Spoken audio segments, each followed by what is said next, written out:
Hi folks, my name is Bill Cook. Today is Thursday, March 26, 2020. We're still in the coronavirus. So again, numbers are still doing this, everybody's still in lockdown, and investors are trying to figure out what to do. So in this video, what I want to talk about is what are Kim and I doing? And you can go sit down, sweetheart, I'm good. Anyway, we want to let you know what are we doing, and this is video will be followed up by another one about what do we think you should be doing right now. So what Kim and I are doing right now, first of all, about 2 weeks ago, we went and met with our tenants and our payors. We've sold a number of homes with owner financing, so those are the payors. Anyway, so we went to go meet with them, talked to them on the phone, the ones we couldn't meet with, to let them know that we understand that this is a twofold problem that was coming our way. Again, 2 weeks ago, we didn't know nearly as much as we know now. What we told them was, number one, the first fold of it is health. Be healthy, be smart, stay at home, wash your hands a lot, stay healthy. And the second part of the problem is going to be economic. And we could see already that businesses were starting to close down, and with the quarantining that restaurants weren't going to be open. And again, the closings had just started about that time. And we told them, so there's going to be an economic problem. So if you run into something where you're letting go at your job, or it closes down, or they cut back your hours, call and talk to us. Let us know what goes on, and let's see. We're going to find a solution to the problem. But here's the thing: we wanted our tenants and payers to know that they're safe. They're safe because we love them. They take really good care of our homes. This is the David Tilney 4 things. They're taking really good care of our properties.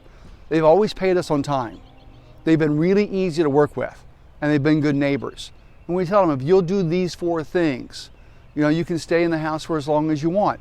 Now, again, if there's an economic problem, they can't help because this is the flu bug. That's something different than someone just doesn't pay. And we want to make sure they understood that. And so far, I've only had one call from a tenant. She and her husband work in the restaurant industry, and their places are closed. So she's already called and talked to me, and we've been able to work out a solution. And with my payers, I had sold a house about a month and a half ago. We had sold a house about a month and a half ago and gave owner financing. First payments due April the 1st. So today's March 26th. And that person already called me and said, he's a school bus driver. And he said, schools are closed. We're not getting paid.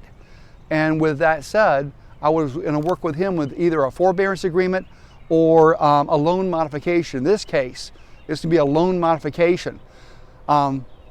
Let me add this in. I may talk about it in a minute, but you need to really understand, if you're a lender or if you're a payer, you need to understand loan modifications and forbearance agreements. I've just got Dykes to agree, almost agree, to do a special report just on those 2 things.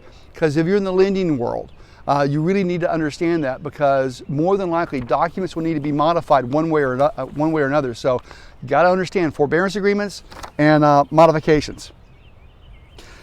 Also, I didn't go to all my tenants across the board and say 50% cut, because some of my tenants are still working and they can afford to pay. So with each problem, it's just like when you sit down with a seller. I don't make just a 70 cent on the dollar offer. Each problem requires a custom-made solution. It's kind of like a suit. Sorry, little truck's going by. We're in the RV park, and all the RVs are coming in now. Each problem requires a custom-made solution. But to be able to come up with that custom-made solution, I have to understand the problem first. That means a T-bar. That means asking about 1,000 questions to make sure I really understand what's going on. And then we'll come up with a solution that we both agree to that fits that particular problem. With my tenants, one of the questions I'm going to ask a lot is, what if my tenants don't pay? Will I make that money back? And I really don't have an answer. I know that with the payers, the people who we sold to with owner financing, we can modify a note, and the note's 30 years long. And so, yeah, we'll modify or do a forbearance, and we'll get the money back on that one. But with our tenants, will we get the money back? I don't know. Can you get blood out of a turnip? I don't know. With the money coming from the government, Senate's getting ready to try to approve that right now, and people are supposed to be getting checks. Will they use those checks to pay rent? Yeah, Kim's doing the same thing I'm doing.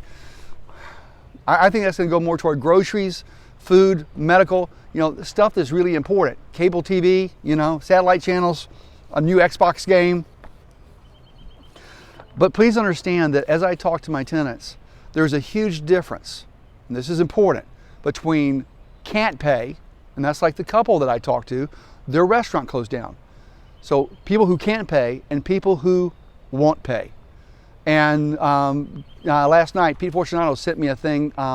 It was in an apartment building where all the tenants got together and they signed a petition and they sent it to the landlord, the whole apartment building, and said, we're not going to pay rent anymore until this thing is passed, according to what the government said. If someone ever did that to me and they still had their jobs, okay, they're not going to stay in the house anymore. So within the next 6 months, they'll be finding a new place to live. Because remember, with David Tilney's rules, you got to be easy to work with. So if someone's can't pay, that's one thing. Won't pay is another. So when I talked to the payors, I said basically the same thing and told them, again, we can modify the note. We'll work with you. We'll figure this out. Let's just sit down and talk. And like I said, I think Dykes is going to put up the special report, and we're working on it right now. I've got it to read and look through, so I hope he does that. Another thing, and Kim will tell you, how much time have I spent on the phone talking to our capitalist friends? A lot. A lot. I mean, I'm spending a lot of time on the phone, and I'm talking to my friends, and a lot of my friends I'm talking to pretty much every day. So these are to me, these are the smartest investors I know, my teachers, and I'm talking to them every day, sometimes 2-3 times a day.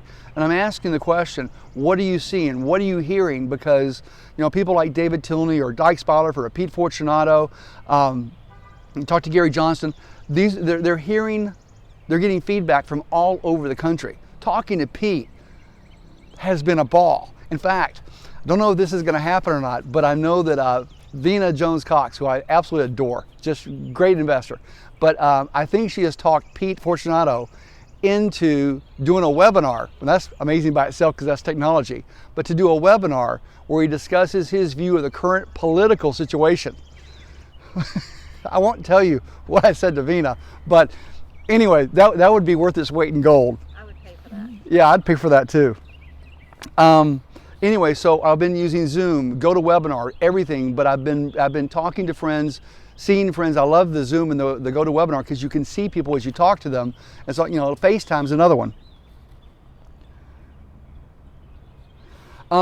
What we're supposed to be doing is, as of April the 1st, Kim and I are going to be heading out for 8 months. Again, we live in a motorhome now, and I teach around the country. So we travel around the country, and we teach as we go. What? You always make the face. That's so silly. I know, but I still like it. That's what we do. We go around the country. And I was set up for the year, and all of a sudden, everything that we had come and do in April, it got postponed to a later date at first.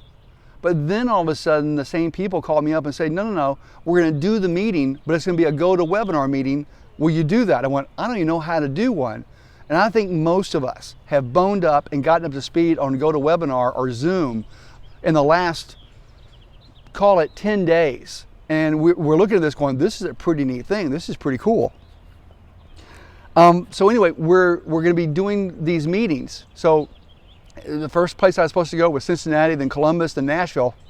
We'll be doing these meetings and seminars via the web, and really looking forward to seeing how that works out. But we think it's going to work out pretty doggone good. So we're Americans, you know. We find solutions to things. You don't keep focused on just the problem. Figure out where the solution is and focus on the solution. Don't stay focused on the doggone problem. So our teaching, as it turns out, it has exploded. We've decided that we're going to stay in Georgia, at least for the next few months. Again, I thought I'd be teaching on the road, but we're going to stay here, and even if I have to go teach somewhere else, then I'll fly out and come back. And the reason why we want to be here is people need us. You know, if Kim and I have unique skills that we've built over, I've got a sneeze coming at some point in time. Pollen. I swear to God, it's allergies. Every time I sneeze, everybody in the park looks at me and they just, you know, they give me that, we're gonna get him out of here in a rail look. I'm like, I got allergies. But anyway, so Kim and I have these special skills. We're able to help people solve their real estate problems in a very unique way, because if you're a realtor, how do you solve someone's house problem? Well, sell it. And if you're a flipper, how do you sell someone's house problem? Well, buy it for 70 cents on the dollar and sell it. But what if they want to keep their house? What if they don't want to sell it? Now, see, that's where our skills come in, because from 2007 through 2012, We did that a lot. A lot of people were going to lose their house unless we showed up and we were at the kitchen table and we asked 1,000 questions and we found out what was going on and we were able to custom make solutions to their problem. So we need to be here. This is our hometown. This is where all our homes are. Everything's in a 5-mile circle around the Cartersville, Georgia Walmart. And again, people need us and we know that. So always remember that a job of a real estate investor is not to buy, sell, or rent houses. Our job is to help people solve their real estate problems. And that's what we're going to do, and we're going to do it in spades. And yes, by door knocking, because this flu thing is a flu thing. And we're getting out of the cold and flu season. And when it passes, we'll be able to get face to face again. We're going to bed at between 8 and 9 o'clock every night. We're not watching a lot of news or a lot of TV, so we go to bed kind of early, but that means we're getting up between 4 or 5 o'clock in the morning, so getting the day started off early. And I followed, I started doing something that Mike Cantu taught me many years ago, that when I get up, I sit down and read for 1 hour. So I just get my iPhone and said, you know, put a 1 hour alarm, and I read something for 1 hour, and that's how my day starts. And it's real important, and I always appreciate Mike for that great piece of advice. So the other thing is, if you're like, is he really up? You're free to give me a phone call. My phone number is 770-815-8727. Love to talk to you. And again, don't worry about waking me because my phone is off when we're sleeping. In the past 2 weeks, so the courses I've been reading every morning, I switched my reading from anything, something to pleasure to what's going to help us. So in the last 2 weeks, I've read The Money Tree. That's a book that Pete gave me about lending. Also, I read Bill Tan's book, Solution-Based Acquisitions in Finance. Great manual. I'd read it once before, and I went back and reread it. And I love, my notes in it. So just consume that. So thanks, Bill Tan. Also, Gary Johnston does a seminar every fall, usually in November, called Masters of Real Estate. So I hadn't gone through, since the seminar was over back this past November 2019, I've gone back through that manual and read everything, what everybody was saying and what they saw coming. So thanks, Gary Johnston. Also, going back to Mike Cantu, he has a course called Don't Get Voted Off Real Estate Island. Kim and I do not want to get voted off Real Estate Island. I mean, that was a great title. So I reread that book probably for the 3rd or 4th time. So thanks, Mike Cantu. And right now, I'm reading Jack Miller's Advanced Option Strategies because I know that options is a tool that's become very, very valuable over the next few months. So, different tools work at different times. It's not that I'm going to go into a house and go, I'm going to do an option here. It's just as I talk to someone, if they want to stay in the house, a lot of times the tool I can use to let that happen is an option. So pretty neat. Kim and I've been going out for a morning walk. Kim's foot is still in rehab, so she's going out for a walk around the park. But I've been going out for my morning walks, and I take my phone with me, and I have a little recorder. As I come up with ideas, I capture those ideas on the recorder. And I come back and listen to them, and I take those ideas and put them, type them into the folders where they need to be. And I know Kim gets tired of hearing that every morning. She's like, do you just talk to yourself the entire, 3.5 mile walk? I'm like, yeah. She said, what do people think of you? I said, like I care. Have you met me? Let me tell you what we're not doing. We're not watching TV 20 hours a day. Tell you something else we're not doing. And this is a sore spot with me. We're sure as hell not watching video games. I don't play video games. I don't understand grown men who do or can spend 19 hours and not be with their family, not be with their wives, and play video games. That's not reality. In